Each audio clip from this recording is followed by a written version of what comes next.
दोस्तों, बेबाक भाषा पर आपका स्वागत है। डिकोडिंग आरएसएस की इस श्रृंखला में आज हम बात करेंगे आरएसएस राष्ट्रीय स्वयंसेवक संघ का दलितों के बारे में क्या रवैया है, क्या एजेंडा है।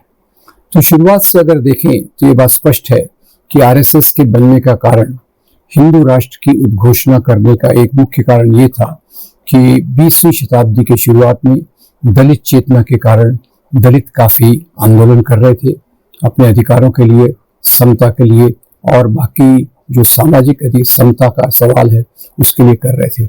अब इसी कारण जो कुछ ब्राह्मण थे, सवर्ण थे, उच्च जाति के व्यक्ति थे, उन्होंने साथ आकर ये संगठन बनाया ताकि दलितों के इन अधिकारों को दबाया जा सके। तो सारांश में अगर देखें तो एक तरफ बाबा साहब आम्बेडकर मनुस्मृति को जलाते हैं और उसी समय 30 साल बाद, उसके 30 साल बाद वो भारतीय संविधान की ड्राफ्टिंग कमेटी के अध्यक्ष बनते हैं।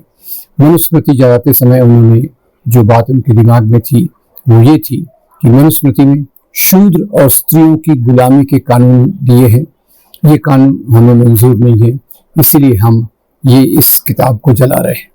और भारतीय संविधान के निर्माण में जो ड्राफ्टिंग कमेटी की अध्यक्षता उन्होंने की, वो संविधान हमें स्वतंत्रता, समता, बराबरी के मूल्य देता है।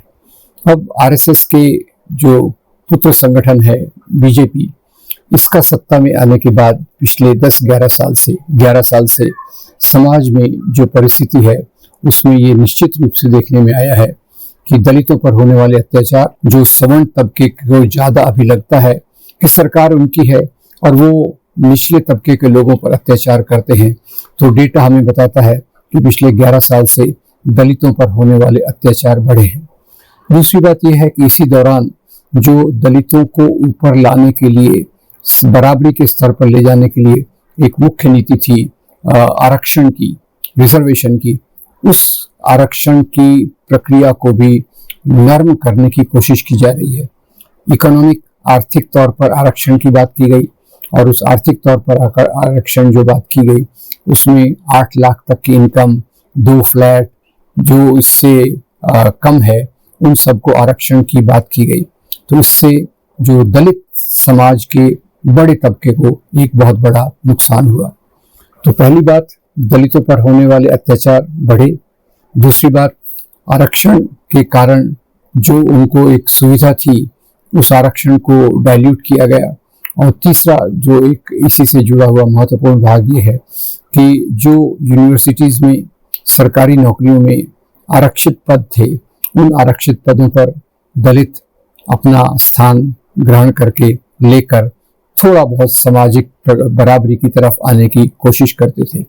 अब क्या हुआ है कि अभी पिछले कई सर्कुलर्स में जो केंद्रीय सरकार है उसने यूनिवर्सिटीज को आदेश दिया है कि अगर आपके यहाँ आरक्षित पदों में रिक्तता है तो उस रिक्तता को भरने की कोई जरूरत नहीं है, उसको आप ओपन कैटेगरी में डाल दीजिए।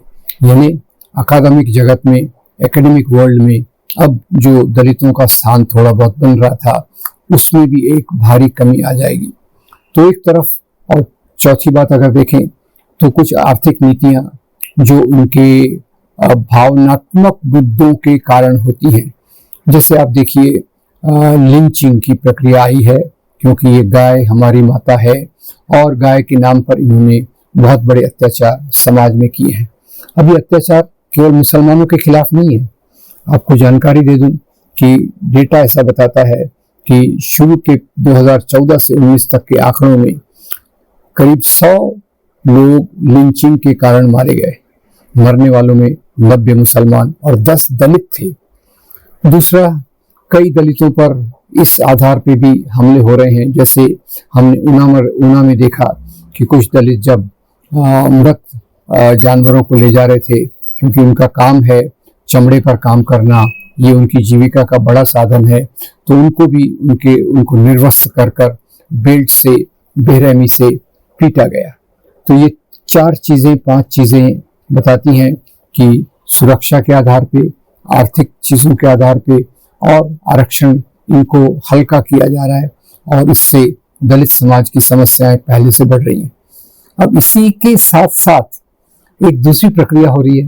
वो क्या कि जो आरएसएस के मूल्य हैं, जन्मजात ऊंच नीच के मूल्य, उनको प्रमोट करने के लिए, उनको प्रोत्साहन देने के लिए इन्होंने सामाजिक समरसता मंच बनाया है, जो दलितों के बीच में जाकर अलग अलग तरीकों से उन्हें ये आभास देता है कि वो हिंदू समाज का भाग हैं। हिंदू समाज में अलग अलग जातियां हैं, पर ये सब जातियां आपस में मेल जोल से रहना चाहिए। बाबा साहब कहते थे कि जाति का उन्मूलन ये जाति व्यवस्था का एक रास्ता है कि जिससे जाति व्यवस्था समाप्त हो सके। ये जाति व्यवस्था के समाप्ति की बात नहीं करते, ये केवल बात करते हैं कि जातियां हैं और उन्हें आपस में मेल जोल से रहना चाहिए। ये बहुत बड़ा फर्क है अंबेडकर के रास्ते पर, संविधान के रास्ते पर और आरएसएस के रास्ते में।